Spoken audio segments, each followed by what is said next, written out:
Well, I'm out again late in the afternoon. It's 2:30. It's very flat, the light. The sun's disappeared. It's about -8 right now, and I'm trying to get out and squeeze a flight in before it gets dark. With the way the light is, it looks like it's later than it really is, but I've probably got 2 hours to get a flight in, and I've taken the liberty of driving 70 something kilometers south of my home to go to some areas that I prefer because they're usually more wide open and hazard free. Yesterday was let's just say it was a day I'd sooner forget. Caught a Hun, but it was a gong show of a flight. Absolutely chaotic, no control.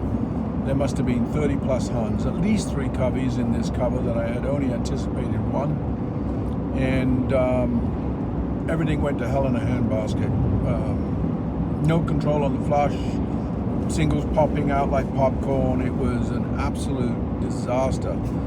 Added to the fact that there was a telephone line in the distance that wasn't an issue when the flight started, but certainly became a concern as the flight went on. And it was probably the most chaotic flight I've ever experienced, and I did not enjoy it because of it. But anyway, putting that behind us, and today I am going to try and get a flight with Wesson. He's right on the money. Everything's good. I just got to find some Huns, and I am finding them. The snow has been very revealing. There are definitely coveys, as I knew before the snows, but as always, the majority of them are by dwellings, farms, or hazards like fences and wires. And those resident coveys aren't really going to leave those areas so readily, and so that means I'm going to have to focus on other coveys. But the challenge is I don't want to keep hitting the same coveys all the time in those really great areas. I don't want to wipe out a covey. So I'm just hoping to keep finding them in different places and trying some of my other newer permissions and some of the permissions that I've already had, and sometimes for many years, that I haven't fully explored all the landowners' land. So I got to do more of that. Anyway, I'm just entering my permissions now, so we'll see what the day has in store. This is a good field. There's lots of snow cover, but the stubble's tall and it should hold a covey. There is at least one covey here. I've yet to find it. The snow's fairly deep, but it's not terrible. I'm certainly driving it with no problem. I'm not in 4x4. It's -8 right now, and it's going to get hit -17 tonight. All week it's going to be pretty cold, but not -20 or 30 or 35 that we will face later on in January and February. Wait a minute. Did you say -17? I can just imagine all my British and European friends, and maybe some from the southern US states, going, "Honey, I think we should cancel our plans to move to Canada to go hawking.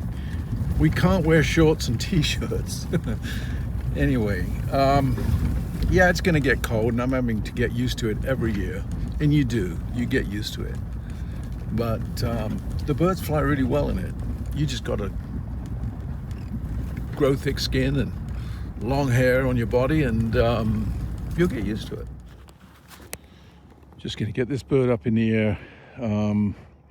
I just found a covey of Huns in this pea field. I'm almost giddy with excitement because they're right in the middle of nowhere. I'm hoping they stay in their dig. If they bump, worst case scenario, they've flown to a slough. I've got 2 dogs. There's a good chance I'm going to get them out of there. And they literally have a long ways to go after that if they get out of there. So just waiting for Wesson get up in the air. Come on, you browsed, you pooped. Let's do this. There you go. So the Huns are really right over there. he's going to get up and maybe now start to pin him down, assuming they don't panic and fly. And judging by the way he's flying, they haven't taken off while he's been in the air. So I'm going to pause this, get in the truck and drive over and follow my tracks that I drove away from the Huns in. It's funny, I saw the disturbed soil from a distance and I went and checked out the slough and then drove towards where I thought the soil was disturbed, and sure enough, it's a covey of Huns. So the other side of this hill is a small dry slough, and that's the closest cover they're going to want to go to, and I'm beginning to think I might swing around and push them away. That would be my best option, assuming they haven't already left the dig, which happened to me yesterday. They didn't go far, but they weren't in the dig when I ran into Flush, so we'll see how this plays out. I thought I lost my bird, but he's up there. I don't know if the phone can get it.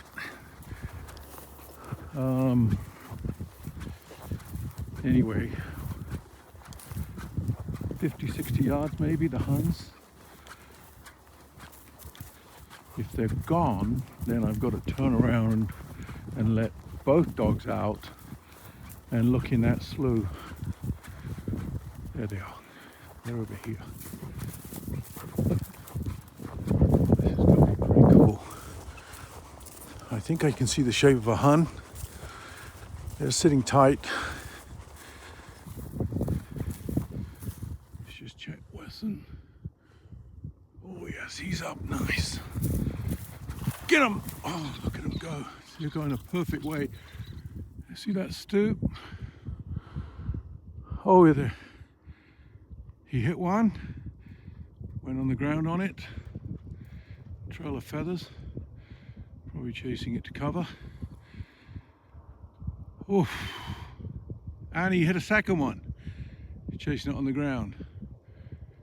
Chasing it. I think he's got it. Well, that was just how it was meant to go. They didn't go to this slough. I pushed them away.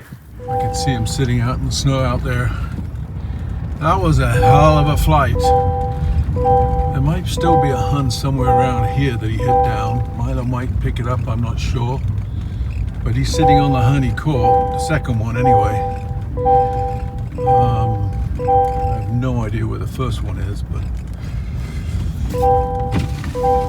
Milo's going to run into the rest of the covey now. Watch him, he'll probably go on point. Yep, look at that. Did you see that? He just slammed on point. I knew he would, because that's where they put in. Anyway,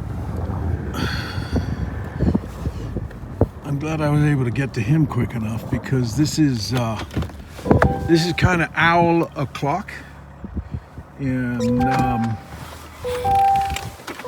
a bird sitting on the snow with a partridge is a sitting duck for snowy owls in particular. Not so much great horned owls here because there's no cover, but looks like a nice cock bird.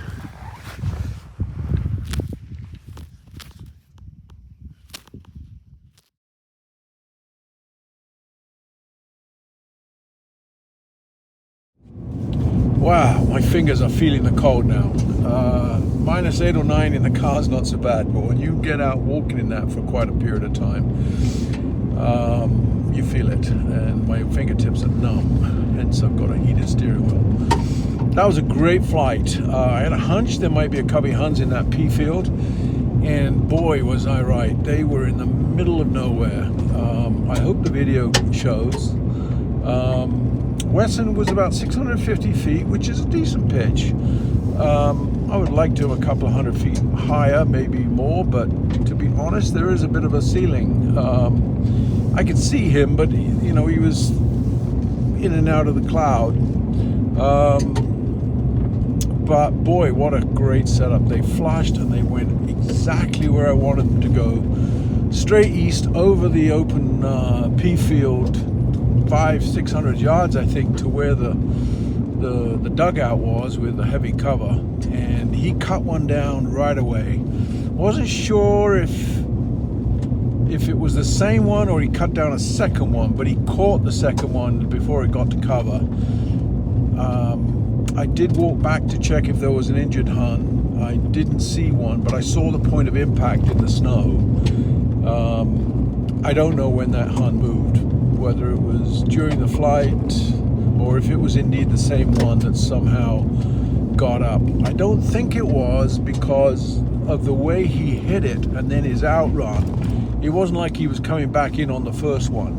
It was like he picked another one. Anyway, he got that, a cockbird, and I just gave him a great crop. And I didn't run Griff, just Milo, to sort of minimize the catastrophe and chaos, because sometimes when those two are out there and I'm watching a falcon, things can go south pretty quick. I'm guilty of focusing on my bird than my dogs. Anyway, that was a great flight. I had a small window of time to do it. It was only the second or third field I went into. I've seen 2 or 3 other coveys on the way, but this was the one that could be flown, and it was a AAA grade setup. Really, you can't ask for much more. So I'm super pleased with that. It was worth the 70-kilometer plus drive south to get to these open areas. Now I'm driving 75 kilometers back home, and got a smile on my face and warming my hands on my steering wheel.